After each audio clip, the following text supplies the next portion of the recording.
Hello students, today we will continue exercise 12.2 from question number 7. 6 question तक complete किए हैं हमने क्वेश्चन और आज हम क्वेश्चन नंबर 7 को डिस्कस करते हैं। थोड़ा सा डिफरेंट है ये question. Water is falling in a cylindrical tank from an inlet pipe at the rate of 10 litre per minute. यानी कुछ इस तरीके से है ये क्वेश्चन कि यहाँ पर कोई एक पाइप लगा हुआ है, ऐसे फिगर आपको ड्रॉ नहीं करना, मैं सिर्फ आपको एक्सप्लेन करने के लिए बता रही हूँ। और यहाँ पर हमारे पास एक सिलेंड्रिकल वाटर टैंक है इस तरीके से, ठीक है। ये हमने रख दिया है यहाँ पर वाटर टैंक सिलेंड्रिकल शेप में है और यहाँ से पानी आ रहा है जो इसमें गिर रहा है, ठीक है। इस तरीके से पानी आ रहा है और इस पाइप में से पानी आ रहा है और इसमें वाटर टैंक में भर रहे हैं हम इसमें। और जो पानी की स्पीड है वो 10 लीटर पर मिनट की रफ्तार से इसमें गिर रहा है पानी। तो उसने आपसे पूछा है कि अगर जो टैंक है उसकी डायामीटर, ये पूरी डायामीटर दी है उसने 1 मीटर और हाइट दी है उसने 7 मीटर। तो आपको ये बताना है कि ये जो पाइप है जिससे 10 लीटर पर मिनट की स्पीड से पानी नीचे गिर रहा है इस वाटर टैंक में, तो वो कितने टाइम में इसको फिल कर देगा, ठीक है। ये हमें बताना है। तो सबसे पहले हमें क्या करना है, ये जो सिलेंड्रिकल टैंक है पानी भर रहा है इसमें, सिलेंड्रिकल टैंक में पानी से ये पूरा भर जाएगा या आधा भी भरेगा। अगर हम किसी सिलेंड्रिकल टैंक में पानी डाल रहे हैं या कोई लिक्विड डाल रहे हैं या कोई सामान फिल कर रहे हैं तो हम उसका वॉल्यूम कैलकुलेट करते हैं, ओके। तो सबसे पहले हम इस सिलेंड्रिकल टैंक का क्या कैलकुलेट करेंगे, वॉल्यूम, ठीक है। तो हमारे पास है सिलेंड्रिकल टैंक, सिलेंड्रिकल टैंक, इसके बारे में हम डिस्कस करेंगे। जिसकी आपको क्या दी हुई है, उसने डायामीटर दी हुई है d, 1 मीटर दिया हुआ है। तो रेडियस कितनी हो जाएगी आपके पास, 1/2 मीटर लिख सकते हो या 0.5 मीटर लिख सकते हैं, ठीक है। इस सिलेंड्रिकल टैंक की हाइट आपको दी हुई है 7 मीटर। तो हम इसका वॉल्यूम कैलकुलेट कर सकते हैं। हम वॉल्यूम करते हैं, volume of cylindrical tank, cylindrical tank क्या होगा वॉल्यूम, फॉर्मूला आपको बताया हुआ है पाई r स्क्वायर h, ठीक है। पाई की वैल्यू हम 22/7 रखते हैं। r हमने कैलकुलेट किया है 0.5 इंटू 0.5 और h हमने कैलकुलेट किया है 7 मीटर क्यूब, ठीक है। क्योंकि r भी मीटर में है h भी मीटर में है तो मीटर क्यूब कर दिया हमने। 7 से 7 कैंसिल हो गया। 22 में हमने 5 से मल्टीप्लाई किया तो कितना आता है 110, जिसमें एक डेसिमल का प्लेस ये हो गया तो 11 हुआ। 11 में हमने मल्टीप्लाई किया 5 से तो ये आ गया हमारे पास 5.5 मीटर क्यूब आंसर। ये हमने कर दिया। अब हमें मीटर क्यूब को लीटर में कन्वर्ट करना है क्योंकि यहाँ पर भी जो इसकी स्पीड है वो लीटर में है। तो मैं इसको मीटर क्यूब को लीटर में कन्वर्ट कर देती हूँ, बहुत इजीली हो जाएगा। 1000 से मल्टीप्लाई, 5.5 में हमने 1000 से मल्टीप्लाई किया, डेसिमल 1 प्लेस के बाद है, एक 0 कम हो जाएगी आपकी, तो यहाँ पर आ गया 5500 लीटर, ठीक है। इतना पार्ट हमने कैलकुलेट कर दिया। अब वो किसके बारे में बात कर रहा है, रेट ऑफ फ्लो, मतलब जो आपके पानी का फ्लो है वो क्या है। थोड़ा सा यहाँ से क्लीन कर दे रही हूँ मैं इसको। ये जो पानी का फ्लो है वो कितना है, 10 लीटर पर मिनट की स्पीड से पानी का फ्लो है, ठीक है। तो अब हम जो कैलकुलेशन करेंगे वो इसकी करते हैं, रेट ऑफ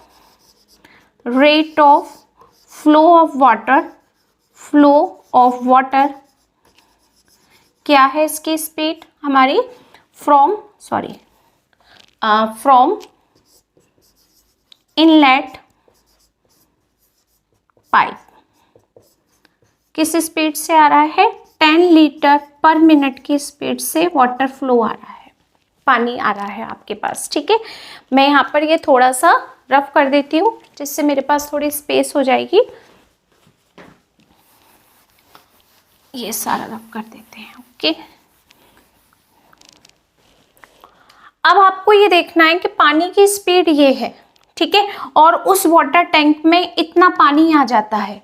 अब हमें ये भी पता चल गया कि हम इसमें कितना पानी यूज कर सकते हैं, यानी हमें ये क्वांटिटी पता चल गई कि अगर हमारे पास इतने मीटर 0.5 रेडियस और हाइट है 7 मीटर, इतने मीटर रेडियस और इतने मीटर हाइट का अगर कोई सिलेंडर है तो उसमें हम इतने लीटर पानी भर सकते हैं, ठीक है। जैसे कोई केन होती है तो हमें आइडिया होता है कि इसमें इतना लीटर दूध आ सकता है, इसी तरीके से हमें आइडिया है कि इसमें इतने लीटर पानी हम भर सकते हैं।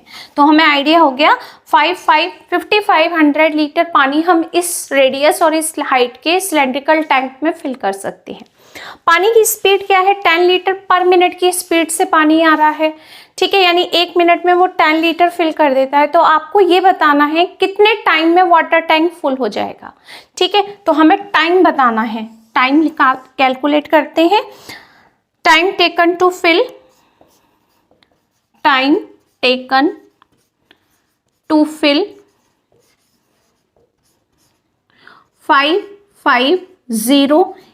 5500 लीटर ऑफ वाटर, ठीक है।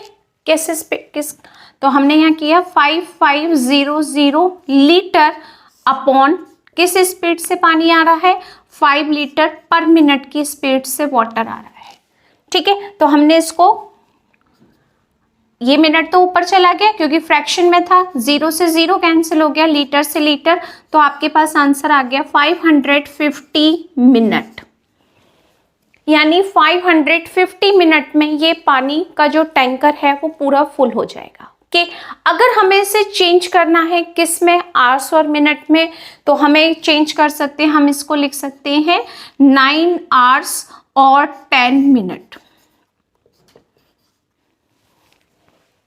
ठीक है। हमने इस मिनट को किस में चेंज कर दिया, 9 आवर्स और 10 मिनट, यानी आप इसमें 60 से डिवाइड कर दीजिए तो वो कुछ इस तरीके से आपको आंसर देगा। डेसिमल में आएगा, बट आपके पास जब डेसिमल में आएगा तो अप्रॉक्सीमेटली मैंने उसको 10 मिनट कर दिया, ठीक है। डिवाइड करके देख सकते हैं, जैसे यहाँ पर है आपके पास 550 है और 60 से अगर आप डिवाइड करें 0 कैंसिल, 5 9 54, ये 9 तो कंप्लीट हो गए 9 आवर्स। फिर उसके बाद 1 है, डेसिमल लिया, 6 1 6, फिर आपके पास 6 1 6 4, 6 6 36, ऐसे करके आपके पास इस तरीके से बहुत सारे नंबर आ जाएंगे, 166 मिनट आ जाएगा। तो मैंने अप्रॉक्सीमेटली करके 2 डिजिट तक इसको 10 मिनट कर दिया, 166 इसको लिखने के बाद पॉइंट में, तो इसको 9 आवर्स अप्रॉक्सीमेटली 10 मिनट कर दिया, क्योंकि ये सब पॉइंट में ही आएगा हमारे पास में, तो इसको अप्रॉक्सीमेटली मैंने इसको यूज कर दिया कि 9 आवर्स 10 मिनट, यानी इतने टाइम में आपका ये पूरा टैंकर फुल हो जाएगा। ओके, ये हो गया आपका क्वेश्चन नंबर 7। ओके, फिगर बनाने की जरूरत नहीं है, वो सिर्फ आपको एक्सप्लेन करने के लिए बनाया था मैंने। Okay, next question 8, find the cost of digging a pit from a well, यानी आपने जमीन में एक कुआं खोदना है, ठीक है, जिससे जब हम कुआं खोदते हैं तो हमारी मिट्टी सारी हम बाहर की तरफ निकालते हैं। तो इसका मतलब हम जब मिट्टी को बाहर निकालेंगे तो हम उस कुएं के लिए वॉल्यूम पर काम करेंगे, ठीक है, क्योंकि मिट्टी को बाहर निकाल रहे हैं तो वो कुआं जब खाली, तभी तो कुआं लगेगा जब हम उसमें से मिट्टी को बाहर निकालेंगे, यानी वॉल्यूम करेंगे कैलकुलेट। ओके, डायामीटर कितनी हो गई, 3 मीटर, जो आप कुआं बना रहे हो वहां पर उसकी डायामीटर 3 मीटर है, एंड हाइट यानी डेप्थ कितनी है उसकी, 21 मीटर। अब आपने देखा कि उसका जो रेट लिया है उन्होंने वो किसके अकॉर्डिंग लिया है, ₹5 पर मीटर क्यूब। इसका मतलब होता है 1 मीटर क्यूब, अगर 1 मीटर क्यूब पर वो काम करेंगे तो ₹5 का चार्ज लेंगे। तो अगर आप इस डायामीटर और इस डेप्थ का वेल बनाएंगे तो उसमें आपको कितना पेमेंट उसको करना होगा, ठीक है। तो जब यहाँ पर मीटर क्यूब दे रहा है तो वो पर मीटर क्यूब का मतलब क्या है, हम वॉल्यूम ही कैलकुलेट करेंगे। तो पहले वॉल्यूम कैलकुलेट करेंगे, उसके बाद हम कॉस्ट की बात करेंगे, ठीक है। तो हम यहाँ देखते हैं वॉल्यूम ऑफ अ पिट, यानी सबसे पहले हम डायामीटर को कैलकुलेट करते हैं रेडियस में। डायामीटर इज 3 मीटर, इसको रेडियस में चेंज किया, 3/2 मीटर। इसको मैं ऐसे ही रहने देती हूँ, ठीक है, डेसिमल में कन्वर्ट नहीं करते। Depth means height 21 metre. Okay, volume of क्या है आपके पास, पिट है या वेल लिख लो, कुछ भी लिख लो आप, ठीक है। वॉल्यूम ऑफ डिगिंग अ पिट या वॉल्यूम ऑफ अ वेल लिख देते हैं, ठीक है। ब्रैकेट में लिखते हैं cylindrical well, okay, cylindrical shape, cylinder लिख देते हैं, सिलेंड्रिकल शेप लिख देते हैं, ठीक है। क्या फॉर्मूला है, पाई आर स्क्वायर एच। पाई की वैल्यू क्या है हमारे पास में 22/7। आर हमने यहाँ लिखा था 3/2, तो हम यही रहने देते हैं 3/2 इंटू 3/2। एच कितना लिया हमने यहाँ पर 21 मीटर क्यूब, ठीक है। यहाँ हम इसको डिवाइड, ये कैंसिल करते हैं, 3 ये कैंसिल हो गया, ओके। 3 इंटू 3 इंटू 3 27 इंटू 11 और पूरे में डिवाइड किया 2 से। 11 7 सा 77, 7 11 2 सा 22 में 7 प्लस किया 29/2, ठीक है। डिवाइड करते हैं, 2 1 सा 2, 2 4 सा 8, 2 8 सा 16, 2 5 सा 10 मीटर क्यूब। ओके, ये हो गया आपका पहला पार्ट कंप्लीट। अब वो कॉस्ट की बात कर रहा है, तो कॉस्ट के लिए वो ये कह रहा है आपसे, यहाँ कर देते हैं कॉस्ट ऑफ डिगिंग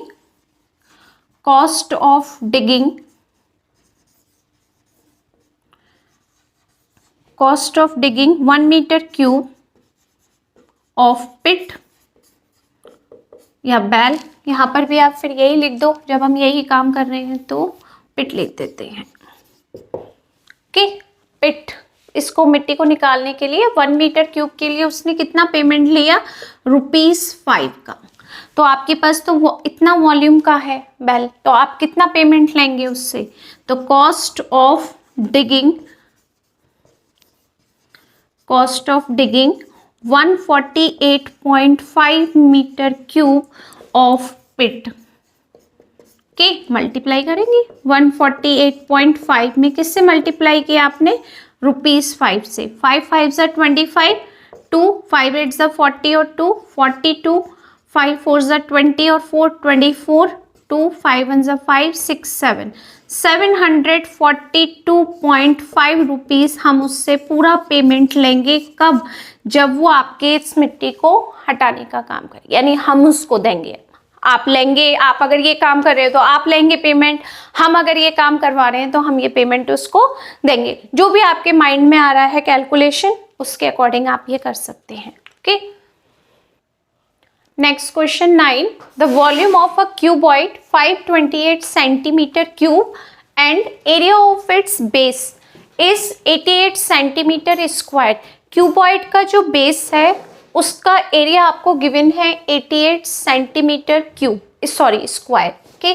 और पूरे क्यूबॉइड का वॉल्यूम आपको इतना दिया हुआ है, तो उसने कहा है आप इसकी हाइट कैलकुलेट करो। बहुत सिंपल फॉर्मूला है और हम इसको डायरेक्ट ही कैलकुलेट करेंगे। Height of a cuboid is equal to volume of a cuboid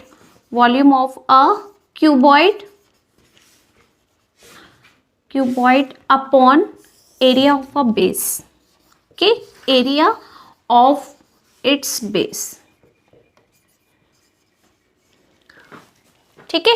जो आपको वॉल्यूम दिया हुआ है वो यहाँ नोट करना है, कितना है 528 सेंटीमीटर क्यूब, और एरिया ऑफ द बेस कितना दिया हुआ है 88 सेंटीमीटर स्क्वायर। तो देखो यहाँ 3 टाइम्स सेंटीमीटर है, यहाँ 2 टाइम्स है, तो ये कैंसिल हो गए, एक ही सेंटीमीटर रहेगा। 88 से इसमें डिवाइड करोगे तो 6 टाइम इजीली कैंसिल हो रहा है। 88 में 6 से मल्टीप्लाई करके देखते हैं हम, 6 8 सा 48, 6 8 सा 48 में 5 4 प्लस करो 52, ठीक है, सॉरी यहाँ 52, 528 हो गया। तो हाइट ऑफ द आपके पास क्यूबॉइड क्या हो गया 6 सेंटीमीटर, ओके। यहाँ पूरा लिख सकते हैं answer, height of a cuboid is equal to क्या आ गया आपके पास में 6 सेंटीमीटर। ओके, बहुत सिंपल है, हम डायरेक्ट ही इस तरीके से कर सकते हैं, ज़्यादा कुछ करने की ज़रूरत भी नहीं है। Okay, next question 10, how many bricks will be required to construct a wall 10 meter long, 4 decimeter wide और 3 मीटर हाइट। यानी आपको एक वॉल बनानी है जिसकी लेंथ, ब्रेथ, हाइट आपको दे रखी है और वो ब्रिक से बनानी है, जो ब्रिक भी आपको मेजरमेंट में गिवन है, यानी 25 सेंटीमीटर, 12 सेंटीमीटर और 8 सेंटीमीटर। इसका मतलब होता है 25 सेंटीमीटर लेंथ की, 12 मीटर ब्रेथ की और 8 सेंटीमीटर हाइट की एक ब्रिक हम यूज़ करेंगे। और इतने सेंटीमीटर लेंथ की, इतने मीटर ब्रेथ की और इतने मीटर हाइट की हमें एक वॉल बनानी है, जिसमें हमें इस साइज़ की कितनी ब्रिक्स की रिक्वायरमेंट होगी। ये तो एक जनरल क्वेश्चन है जो हम कंस्ट्रक्शन होता है तब मोस्टली देखते भी हैं कि जब हम घर बनाते हैं तो जिसको हम कंस्ट्रक्शन का काम देते हैं तो वो एक कैलकुलेशन करता है कि हमें इस रूम के लिए या इस वॉल के लिए हमें इतनी ब्रिक्स की रिक्वायरमेंट होगी। तो वो कैसे करते हैं, वो इस तरीके से करते हैं जो आज मैं आपको बताऊंगी। ठीक है, देखो कितना इजी क्वेश्चन है। वैसे तो हम डायरेक्ट ही कर सकते हैं, बट यहाँ पर इन्होंने कुछ हमें कैलकुलेशन करने के लिए छोड़ दिया कि इसने लेंथ को मीटर में दिया, ब्रेथ को डेसीमीटर में दिया, हाइट को मीटर में दिया वॉल की, और ब्रिक की जो जितनी भी मेजरमेंट है वो इसने सेंटीमीटर में दी। तो पहले सबको हमें एक यूनिट में कन्वर्ट करना पड़ेगा, क्योंकि नंबर ऑफ ब्रिक्स कभी भी मीटर या सेंटीमीटर में नहीं आएंगी, वो आएंगी काउंटिंग्स में। तो उसके लिए हमें सारी यूनिट को एक करना पड़ेगा जिससे कि वो इजीली कैंसिल हो जाए। ओके, तो सबसे पहले हम वॉल की बात करते हैं, हम वॉल पर डिस्कस करते हैं, जिसकी लेंथ है आपके पास में 10 मीटर, जिसको मैं सेंटीमीटर में कन्वर्ट करूंगी तो 100 सेंटीमीटर हो जाएगा। ठीक है, अब इसमें आपके पास है ब्रेथ यानी बी, जो आपको 4 डेसीमीटर दी है, इसको भी सेंटीमीटर में कन्वर्ट करेंगे तो 10 से मल्टीप्लाई होगा, यानी ये हो जाएगा 40 सेंटीमीटर। ये भी कैलकुलेट हो गया। आपको हाइट दी है उसने कितनी, 3 मीटर, तो ये हो जाएगी 300 सेंटीमीटर। यानी वॉल की हमने लेंथ, ब्रेथ, हाइट तीनों कैलकुलेट कर दी। वॉल सॉलिड से बना होता है, यानी ईंट जो होती है आपके पास, ब्रिक, वो सॉलिड होती है, तो हम इसका कैलकुलेट करेंगे वॉल्यूम। तो volume of a wall is equal to volume of a wall is equal to, क्या फॉर्मूला लगाएंगे हम, लेंथ, इसको स्मॉल में कर देते हैं, L into B into H, यानी हमने सबका मल्टीप्लाई कर दिया, 100 इंटू 40 इंटू 300 और टोटल हो गया सेंटीमीटर क्यूब।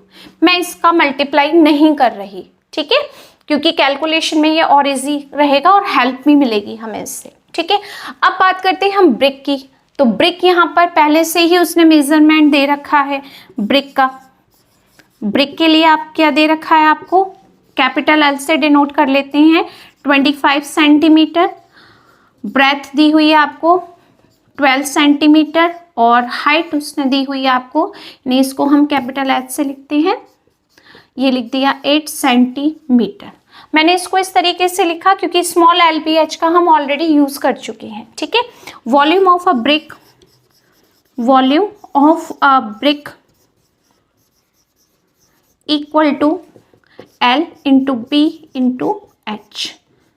तो ये हो जाएगा आपके पास में 25 इंटू 12 इंटू 8 सेंटीमीटर क्यूब। ठीक है, अब हमें कैलकुलेट करना है नंबर ऑफ ब्रिक्स। क्या कैलकुलेट करना है, नंबर ऑफ ब्रिक्स। अगर सारी यूनिट हमारे पास बिल्कुल सेम होती तो क्वेश्चन एक ही स्टेप में कंप्लीट हो जाता। Number of BRICS needed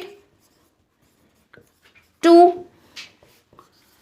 construct a wall, needed to construct a wall। ठीक है, कितनी ब्रिक्स की रिक्वायरमेंट होगी इस वॉल के लिए, तो हमको क्या बनाना है, वॉल। तो volume of a wall is equal two upon volume of a wall upon, किससे डिवाइड करेंगे, क्या लगा रहे हैं वॉल में, ब्रिक, तो हम volume of a brick use करेंगे, वॉल्यूम ऑफ अ ब्रिक, एक ब्रिक का वॉल्यूम, ठीक है। वॉल्यूम ऑफ अ वॉल कितनी है आपके पास में, 100 इंटू 40 इंटू 300 अपॉन 25, 12 और 8, ठीक है। ये सेंटीमीटर क्यूब था, ये भी सेंटीमीटर क्यूब है, तो ये तो कैंसिल हो गया यूनिट, ठीक है। अब हम कैलकुलेट करते हैं यहाँ पर थोड़ा सा और, ठीक है। 25 4 कितना हुआ, 100, ओके। 4 की टेबल से हमने इसको कट किया 2 की टेबल से हमने यहाँ पर कट किया 20, ठीक है। 6 की टेबल से कट करते हैं, 2 से ही कट कर देते हैं, 4 से और इजीली हो गया, 4 3 12, 4 5 20, भूलना कुछ भी नहीं है। 3 की टेबल से ये कट किया हमने 100, तो हमारे पास जो अब बची हुई वैल्यू है वो 5 इंटू 100 है और कुछ भी नहीं है। 5 इंटू 100 कितना हो गया आपके पास में, 500, यानी आपको कितनी ब्रिक्स की रिक्वायरमेंट है इस वॉल को बनाने के लिए, हमें 500 ब्रिक्स की रिक्वायरमेंट है, जो 10 मीटर लेंथ की होगी, 4 डेसीमीटर वाइड की होगी और 3 मीटर हाइट की होगी, और ब्रिक का साइज ये होगा, तो उसमें हमें 500 ब्रिक्स की रिक्वायरमेंट होगी, ओके। आई होप कि यहाँ तक आपको बहुत अच्छे से समझ आया होगा। प्लीज़ रिक्वेस्ट है लाइक और कमेंट ज़रूर करिएगा, समझ में आए तब भी कमेंट करिएगा, और आपको नहीं समझ में आता है कोई भी क्वेश्चन, वो भी आप मुझसे कमेंट करके पूछ सकते हैं, जितनी जल्दी पॉसिबल होगा मैं आंसर देने का ट्राई करूँगी, okay. Thank you so much.